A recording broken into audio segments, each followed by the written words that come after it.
Mari kita siapkan hati kita diberkati firman Tuhan. Kita buka dalam Ibrani 3 ayat 7 sampai 10. Ibrani 3 ayat 7 sampai 10. Saya akan bacakan Ibrani 3 ayat 7 sampai 10. Sebab itu seperti yang dikatakan Roh Kudus, pada hari ini jika kamu mendengar suaranya, janganlah keraskan hatimu seperti dalam kegeraman pada waktu pencobaan di padang gurun, di mana nenek moyangmu mencobai aku dengan jalan menguji aku, sekalipun mereka melihat perbuatan-perbuatanku 40 tahun lamanya. Itulah sebabnya aku murka kepada angkatan itu dan berkata, selalu mereka sesat hati dan mereka tidak mengenal jalanku. Firman Tuhan hari ini judulnya adalah ketaatan dan kesetiaan membawa berkat. Saya ulangi. Ketaatan dan kesetiaan membawa berkat. Ketaatan dan kesetiaan itu diperlukan Tuhan, sangat diperlukan Tuhan. Ketaatan saya, ketaatan kita semua sangat diperlukan Tuhan. Dan di samping diperlukan Tuhan, ketaatan itu di segala lini bagaikan resep, ya. Ketaatan itu, mendengar suara Tuhan itu bagaikan resep. Resep, kalau buat kue ada resepnya. Saya dulu waktu baru nikah dengan istri saya, ya, di tim kami Timor Leste sekarang. Waktu itu kami di sana. Kan semangat. Kita coba buat kue ini bagaimana caranya. Bukan untuk dijual, untuk dimakan. Untuk dibagi-bagi. Serius. Lalu kita buat kue bolu, bisa. Lalu kami antar. Saya antar kepada atasan saya. Saya antar ke beberapa teman. Dengan loyang-loyangnya. Kenapa bisa? Karena resepnya tepat. Lalu sewaktu hari Natal pertama, saya ingat ya, setelah kami nikah, semua kue yang kita hidangkan di rumah, kami buat. Capeknya luar biasa. Kan gak pernah buat kue. Saking pengen tahunya kayak apa sih kue itu. Bisa. Tapi tahun kedua karena capek, ya udah kita beli aja deh, nggak usah kita buat, yang penting sudah bisa kan gitu ya. Ya, kita beli lagi, kita hidangkan. Sampai hari ini kalau ada acara-acara begitu ya kita beli aja, bukan tidak bisa buat. Nah, persoalannya kenapa bisa buat? Karena ada resep. Kalau istri saya masak dulu itu, ya biasa kan, lahir di kota, dibuka majalah, sap, lalu masak. Lalu saya bilang, nggak usah buka-buka itu. Resepnya bumbu tradisional saja, alami. Sap dibuat enak. Sampai hari ini, makanan yang saya makan, makanan yang kami makan, ya istri saya yang masak. Kami berangkat hari ini, istri saya dengan resep sendiri, ya. Kadang-kadang saya lihat dia buka di YouTube, saya lihat, resep masakan. Besoknya lain lagi makanannya, ya kan? Kenapa? Ada resep. Hari ini Tuhan mau memberkati kita sekarang dan selamanya. Ada resepnya. Ya, maka saya ulangi kata resep ini supaya gampang kita ingat, saya ingat. Resepnya adalah taat, setia. Itu resepnya. Orang-orang yang tidak taat dan tidak setia tidak akan diberkati Tuhan. Lihat, tidak akan diberkati Tuhan. Karena lihat, Tuhan melihat hati. Ya, dari bacaan kita tadi Ibrani 3 7 sampai 10 ada 3 resep, 3 saja. Kalau banyak-banyak nanti nggak bisa diingatkan gitu. 3 aja resepnya, diberkati Tuhan dengan dahsyat, luar biasa. Yang pertama, dengarkan suara Roh Kudus. Resep yang pertama, rumus yang pertama kalau matematika. Ya. Yang kedua, jangan keraskan hati. Yang ketiga, taat. Itu saja resepnya. Bisakah mendengarkan suara Tuhan? Bisakah mendengarkan suara Roh Kudus? Ya. Kalau manusia aja bersuara, Bayangkan Bapak Ibu, orang aja bersuara. Pagi-pagi kalau saya bangun itu 4:30 itu, burung sudah bersuara dengan macam-macam. Saya sedang menikmati suara itu. Ada yang tik-tik, ada macam-macam. Ya. Karena di rumah saya sekelilingnya kan banyak pohon. Ya. Jadi burung itu bersuara. Lah ya burung aja bisa bersuara, masa Roh Kudus nggak bisa bersuara? Persoalannya, manusia itu sedang fokus dengan persoalannya. Sedang fokus dengan mendengarkan dirinya sendiri. Sehingga tidak terlatih mendengarkan suara kudus. Itu persoalannya. Ya, berkali-kali saya saksikan di khotbah live streaming ini. Ya, mendengarkan suara Tuhan. Roh Kudus, semua kita, semua orang. Ya. Pada tanggal 28 Maret 2020, saya sedang habis-habisan berdoa dengan situasi Covid. Tuhan, apa yang kami lakukan dan apa situasi ini Tuhan? Bisa dong kita tanya Tuhan? Ya, tapi jangan mencobai Tuhan. Hati kita ikhlas bertanya, Tuhan akan jawab. Jawaban Tuhan hanya dua. Satu, saya menginginkan semua manusia di dunia ini fokus kepada Tuhan. Fokus kepada Tuhan. Yang kedua, murni menyembah Tuhan. Ada namanya murni di sini? Ada kan? Murni menyembah Tuhan. Yang dua itu saja. Ya. Makanya jangan terlalu ketakutan kita. 3 kali kita live streaming, ketiga kali nggak bisa live. 1, 2 bisa. Ketiga nggak bisa. Saya tidak akan marahin siapapun. Tidak. Besok pagi saya berdoa berlutut, Tuhan, kami live streaming atau offline Tuhan. Tuhan bilang buat dua-duanya, buat offline, buat live streaming. Yang takut silahkan live streaming di rumah. Yang berani masuk. Kita semua diberkati Tuhan kan? Beri kemuliaan untuk Tuhan. Tuhan memberi jawaban. Iya kan? Kalau masih ragu-ragu ya di rumah saja. Kan ini dengar di seluruh dunia ini khotbah. Kita memuji Tuhan, seluruh dunia mendengar ini. Live streaming. Silahkan. Kan gitu ya. Bisa mendengarkan suara Tuhan. Acap kali dari dulu saya dikuatkan Tuhan mendengarkan apa yang dikatakan Roh. Dan itu harus kita catat. Bapak Ibu yang mendengarkan suara Tuhan, catat. Catat. Ya. Suara Tuhan itu bisa melalui firman Tuhan. Persoalannya kalau nggak pernah dibaca firman Tuhan, kapan mendengarkan suara Tuhan? Itu sebabnya gereja ini menggerakkan gerakan membaca Alkitab, baca.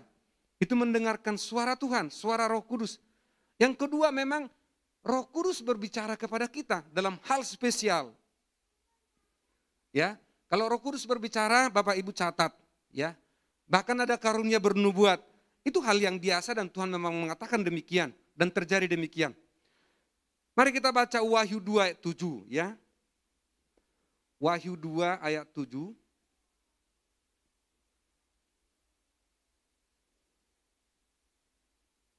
Ya.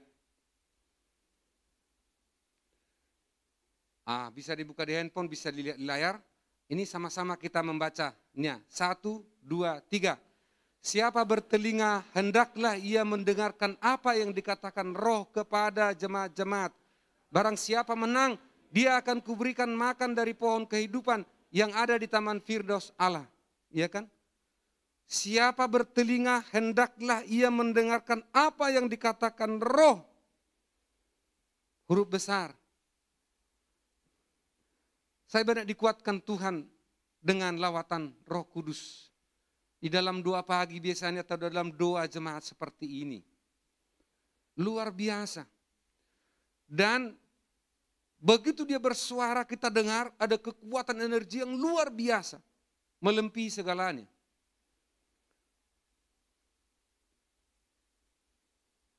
Mari kita dengarkan.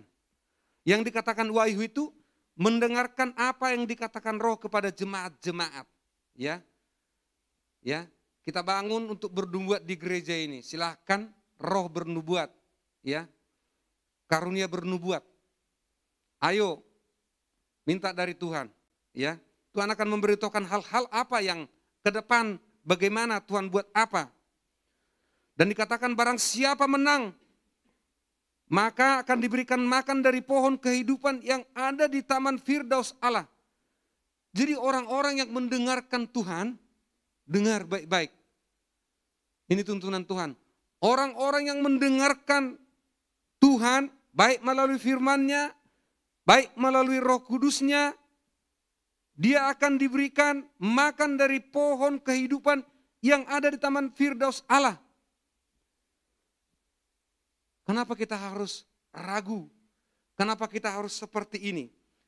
Firman ini membuat kita kokoh berdiri, maju di dalam Tuhan. Tuhan akan memelihara makananmu.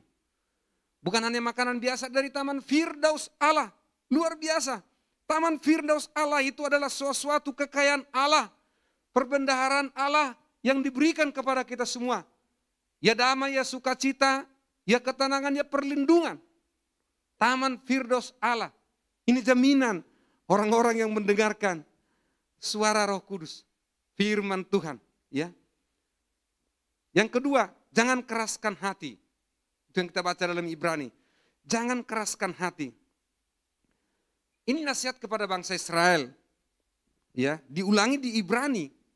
Artinya supaya tidak terjadi seperti itu.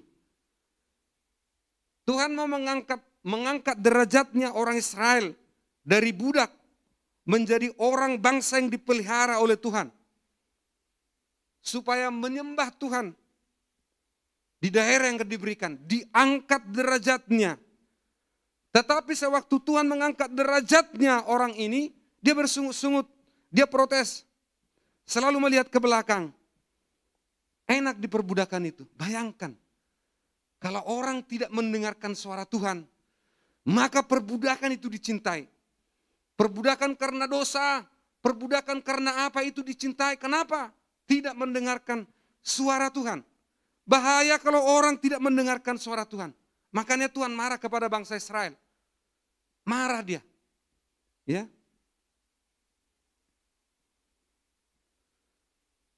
Lanjut. Hatinya keras. Hati yang keras berawal dari tidak memahami firman. Jadi kalau ada hatinya keras, berawal dari tidak memahami firman Tuhan. Menolak firman Tuhan. Menolak terhadap kebaikan-kebaikan, ditolak, hatinya menolak. Dan tidak berkomunitas secara rohani seperti kita ini. Sehingga hatinya menjadi keras. Hati yang keras itu melambangkan mencintai dunia, mencintai apa yang dibisikkan setan kepadanya. Keras hatinya. Ya. Oleh karena itu perlulah integritas.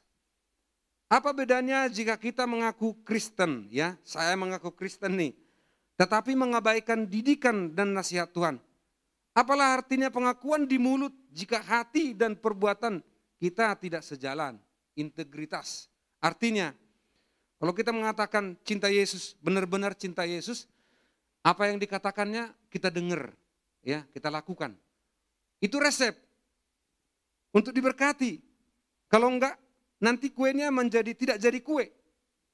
Ibu-ibu mungkin pernah membuat kue kan, tidak jadi kue. Kenapa? Resepnya tidak pas. Nah, berkat Tuhan, penyertaan Tuhan, resepnya harus pas. Ya, taat. Dengar suara Tuhan dan jangan mengeraskan hati. Sikap keras kepala dan mengeraskan hati sangat merugikan diri sendiri, ya. Tetapi orang yang bersabar dan yang mengalah atau mengampuni memperoleh keuntungan yang berlipat ganda. Itu pasti, hukum apapun itu.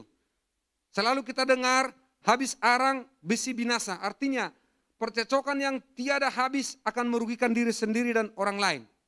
Berhenti cecok dimanapun. Di tempat kerja, di rumah tangga, berhenti. Lebih baik bilang dari istri suami, I love you. Itu sejuk. Ya, aku mengasihi engkau. Kalau agak sungkan mengatakan kata-kata itu, aku mengasihimu. Itu sejuk. Artinya apa? Tuhan senang. Segala sesuatu yang rukun, di tempat kerja, di tempat rumah tangga, di mana? Di gereja, di pelayanan, Tuhan senang. Dan Tuhan mengatakan, kesanalah kuperintahkan berkatku. Diperintahkan kan, berkali-kali firman ini. Diperintahkan berkatnya kepada orang-orang yang rukun. Itu resep. Kalau tidak begitu, tidak jadi kue. Gak bisa dikirim, gak bisa dimakan. Kalau dimakan pun terpaksa, gak enak. Iya kan, terpaksa. Ada resepnya. Yang ketiga dan yang terakhir adalah taat dan setia. Taat dan setia. Ya, kalau dalam Ayub 36 ayat 11, ayat 36 ayat 11 dikatakan, jikalau mereka mendengar dan takluk, maka mereka hidup mujur sampai akhir hari-hari mereka dan senang sampai akhir tahun-tahun mereka. Enak kan? Hidup itu sebetulnya sederhana. Hidup itu sebetulnya enjoy. Ya, kita taat, kita mendengar, takluk kepada kebaikan. Maka mujur sampai akhir hari-hari mereka dan senang sampai akhir tahun-tahun mereka. Perkataan ini telah teruji. Ayub dibanting-banting, tetapi dia taat kepada Tuhan.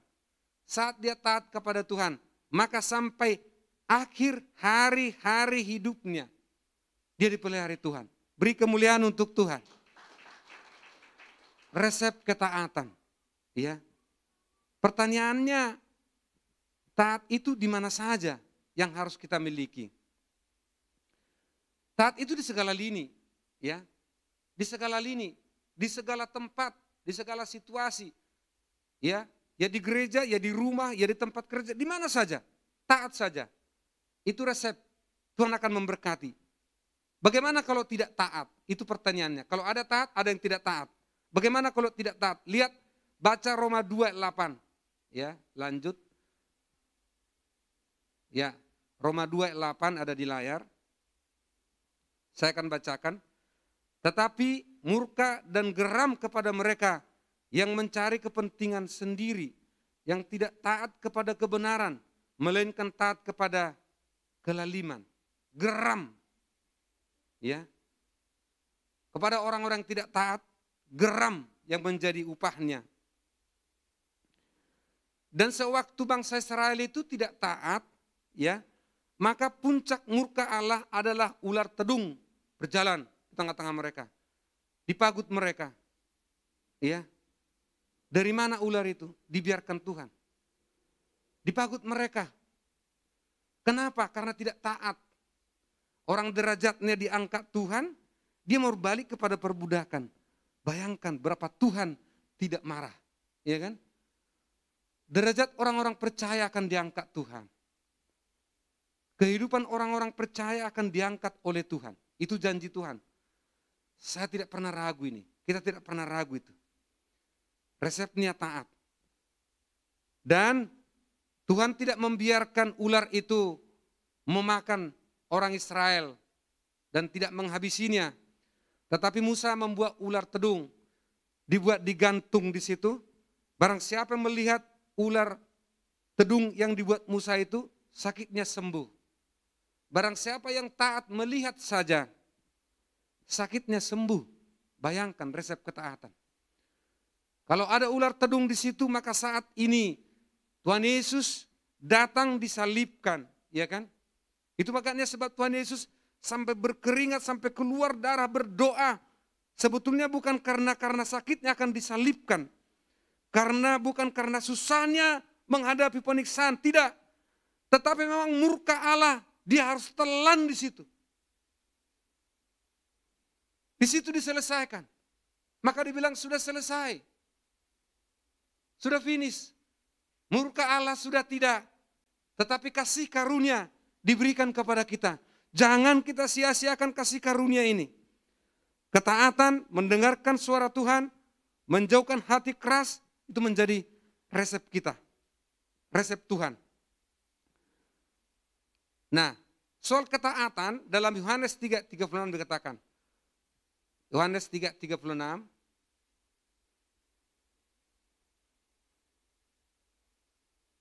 Coba kita baca sama-sama deh. Ada di layar ya. 1, 2, 3. Barang siapa percaya kepada anak, ia beroleh hidup yang kekal. Tetapi barang siapa tidak taat kepada anak, ia tidak akan melihat hidup, melainkan murka Allah tetap ada di atasnya. Kan? Kalau tidak taat kepada Tuhan, anak di sini adalah Tuhan Yesus, ia tidak akan melihat hidup, tidak melihat hidup.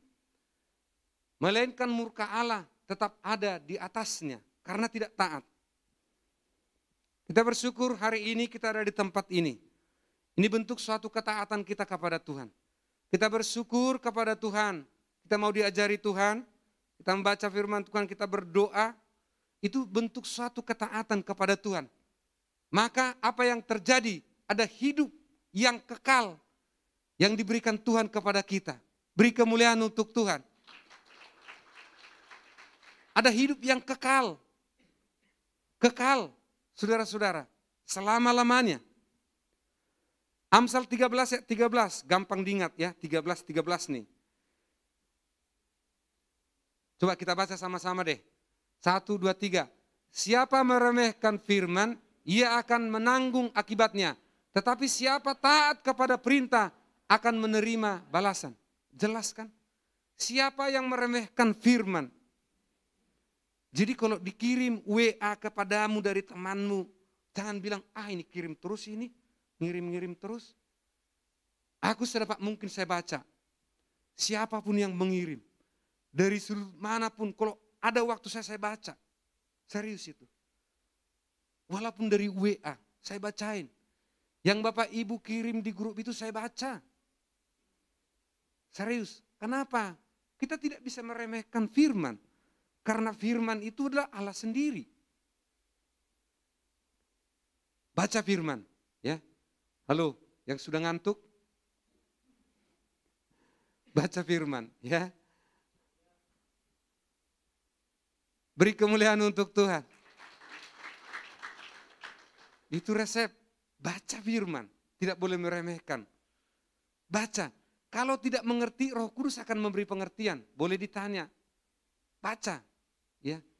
Tuhan akan memberi pengertian itu. Karena itu resep.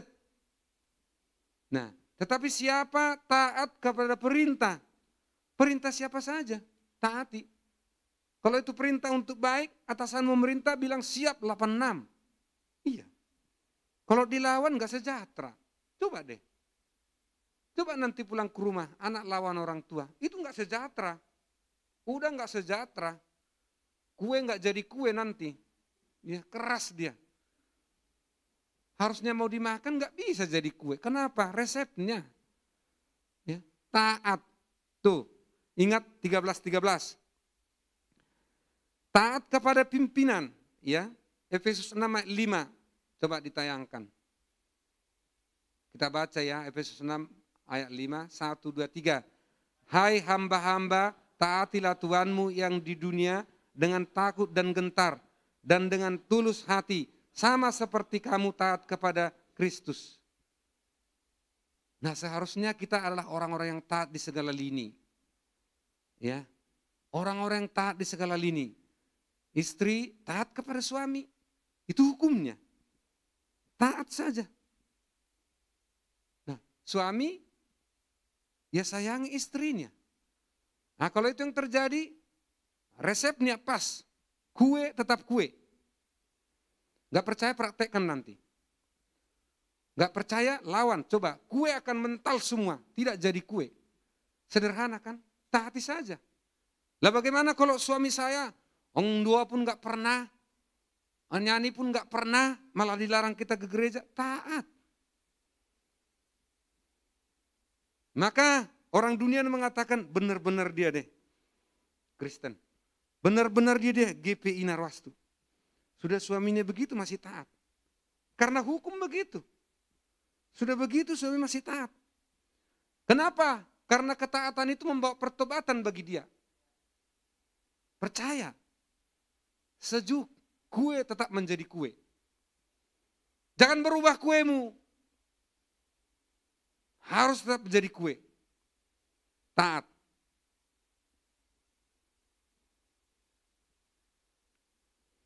Coba kita baca lagi Ibrani 13 ayat 17. Kali ini agak banyak firman Tuhan ya.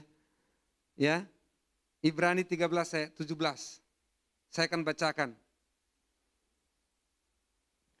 Taatilah pemimpin-pemimpinmu dan tunduklah kepada mereka, sebab mereka berjaga-jaga atas jiwamu, sebagai orang-orang yang harus bertanggung jawab atasnya. Dengan jalan itu mereka akan melakukan dengan gembira, bukan dengan keluh kesah. Sebab hal itu tidak akan membawa keuntungan bagimu. Jadi artinya gini, kalau kita melawan atasan kita itu, tidak membawa keuntungan kepada kita. Karena pimpinan kita berjaga-jaga atas jiwa kita. Bagaimana maksudnya berjaga-jaga atas jiwa kita? Kalau di kantor atasan itu memikirkan masa depan anak buahnya. Itu pasti. Tapi kalau dia nggak taat, masa dipikirin masa depannya? Dia melawan terus. Ya. Pemimpin di mana saja ikutin. Ya. Karena dengan demikian maka akan ada kebaikan. Ikuti kebaikan-kebaikan gereja lokalmu dengan baik.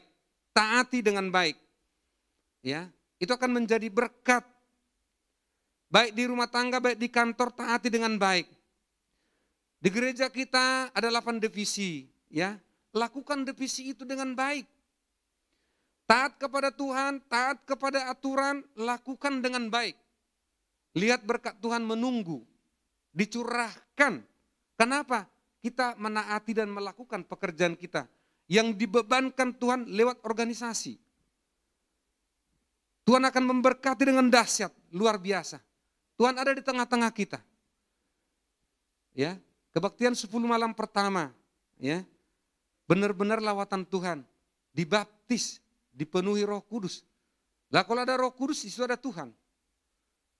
Itu pastikan begitu. Nah, hati kita yang ragu. Oleh karena itu hari ini Tuhan berkata, taati, ya. Panutan ketaatan ini kita lihat Nuh, ya. Nuh itu panutan ketaatan. Tuhan berkata, buatlah bahteramu, buatlah begini ukurannya, begini ukurannya, jelas. Sekian hasta. Dia tidak lihat, dan buatlah di gunung. Ini kan bertentangan dengan pikiran, perahu kok di gunung. Kenapa bukan di laut? Tetapi namanya Nuh, orang yang taat, tidak pernah memprediksi apa perintah Tuhan. Kalau sekarang ini suara Roh Kudus namanya, ya. Roh Kudus berbicara di hati kita. Dia lakukan itu dengan baik. Kalau Nuh tidak taat, maka keluarga dan seisinya dan hewan-hewan tidak akan selamat.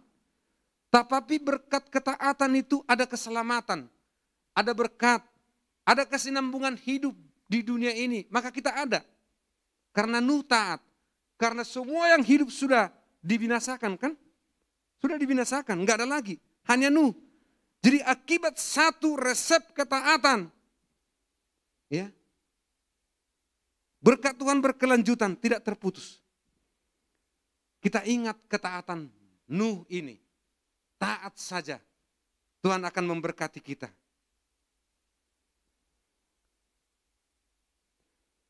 Sebagai penutup di khotbah ini, saudara, mari kita bertekad di hadapan Tuhan hari-hari ini. Setia mendengarkan suara Tuhan, suara Roh Kudus dan firman Tuhan, totalitas menyembah Tuhan, menjauhkan hati yang keras dan memiliki hati yang taat untuk kemuliaan Tuhan. Sebagai penutup, saya sampaikan 3 hal.